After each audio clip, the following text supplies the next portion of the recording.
welcome to On This Day in Tudor History with me, Claire Ridgway. Now, on this day in history, an event took place in Spain that was not only important in Spanish history, but which had an impact on Europe and which has links with the Tudors. From the 19th of October 1469, in the Palacio de los Bibero in Valladolid, in what is now Castile and Leon in Spain, a couple who had become the famous Reyes Católicos, the Catholic Monarchs, got married. The bride was 18-year-old Isabella, daughter of John II of Castile and Isabella of Portugal, and the groom was 17-year-old Ferdinand, son of John II of Aragon and Juana Enriquez. The couple were second cousins, both being descended from John I of Castile. Isabella wasn't supposed to marry Ferdinand. Her half-brother, Henry IV of Castile, had negotiated several matches for her, even after he'd named her heir presumptive and promised that he wouldn't force her to marry against her wishes. Most recently, in 1468, Henry had been arranging a match between Isabella and his brother-in-law, Alfonso V of Portugal, and then Charles, Duke of Berry, brother of King Louis XI of France. Isabella was against the idea, preferring Ferdinand, to whom she'd been betrothed when she was just 6 years old. Isabella corresponded with John II of Aragon and secretly promised to marry Ferdinand.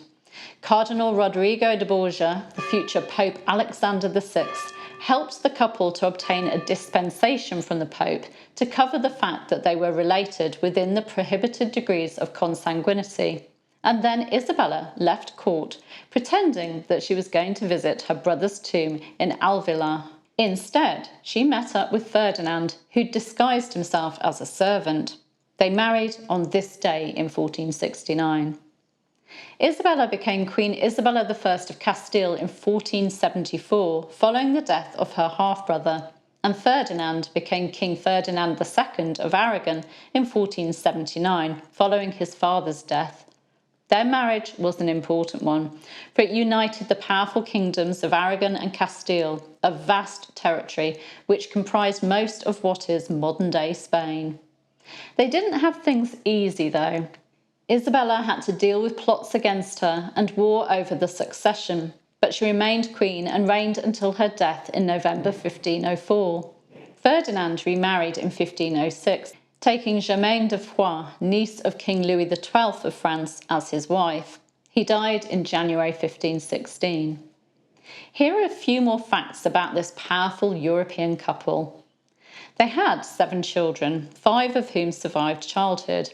These included Joan of Castile, also known as Juana la Loca or Joanna the Mad, and Catherine of Aragon, who married Arthur Tudor, eldest son of King Henry VII, and obviously then married Henry VIII. All 5 of their surviving children married heirs of European kingdoms. Their grandchildren included Holy Roman Emperors Charles V and Ferdinand I, and Queen Mary I of England. Emperor Charles V ruled a vast empire, inheriting rule of the European Holy Roman Emperor from his grandfather Maximilian I, the Netherlands from his father Philip the Handsome, and Spain from his mother Juana. Ferdinand and Isabella are known for their completion of the Reconquista, which saw the forced conversion of Jews and Muslims in Spain and the expulsion of others. In 1492, they conquered Granada, the last Muslim Nasrid kingdom in mainland Spain.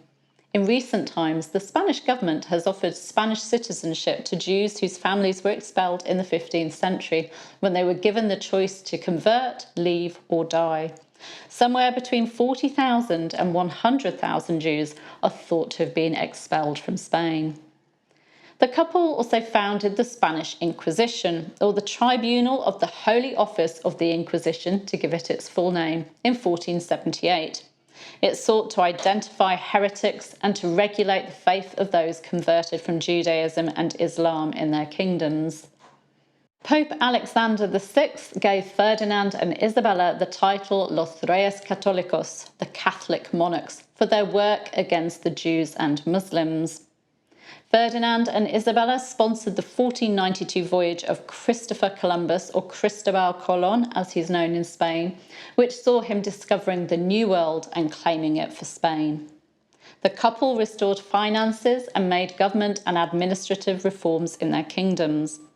The couple's resting place is the Capilla Real in Granada, and their beautiful tomb can be visited there today. I often wonder what Isabella would have thought of King Henry VIII's treatment of her daughter Catherine of Aragon and her granddaughter Mary. I don't think she would have been impressed, do you?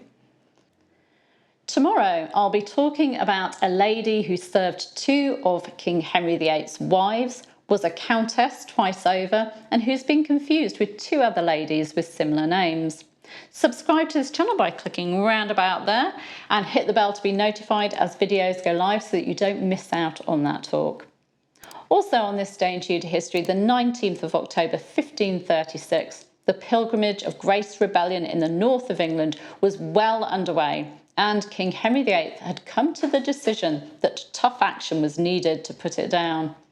The action he ordered wasn't just tough, it was downright brutal, and you can find out more about that in last year's video. You'll find a link to that in the description. Thank you for joining me today. I will see you tomorrow. Do remember to give me a like and leave a comment if you want to. See you soon. Bye-bye.